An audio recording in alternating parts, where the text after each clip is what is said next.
What I just heard from you indirectly is that with your sorrows, if you don't ignore them and you sit with them, may come out your life purpose, what your contribution to the world may end up being. Yeah, that's true. Like I do a lot of shamanic counseling one-on-one.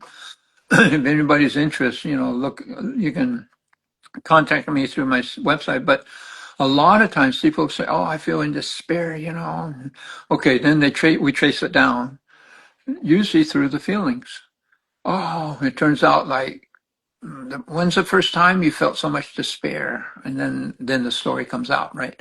Sometimes it's hard to find, but oh, it was the time my mom kept putting me down, putting me down, putting me down. I wanted to be an artist. And she says, "Whoever heard of a pink cow?" and laughed at me. And from then on, I froze.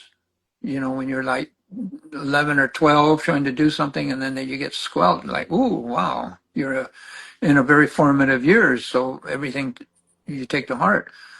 Okay, now she's 40 and she's trying to feel why she's so despondent.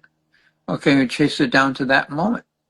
Okay, when I say sit in the middle of that feeling of despair and anger and feel the feelings, but drop the stories.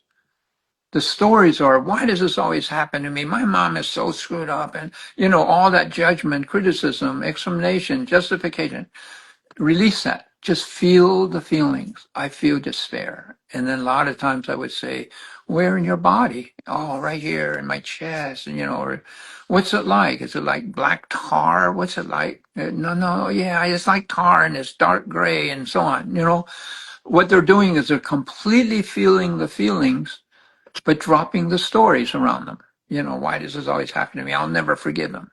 See, the stories is like a container.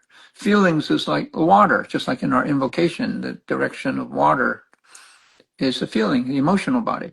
Okay, so feelings come in and they fall into this container, meaning our thoughts. I will never let them get away with it. Okay, that's the container. That means you'll never let them get away with it. That means that feeling of anger and whatever stays there in that container. Not only that, it gets festering, it gets worse. Okay, so now when we say feel the feelings, but drop the stories, that's like, boom, you're dropping the stories. That means the water can flow again.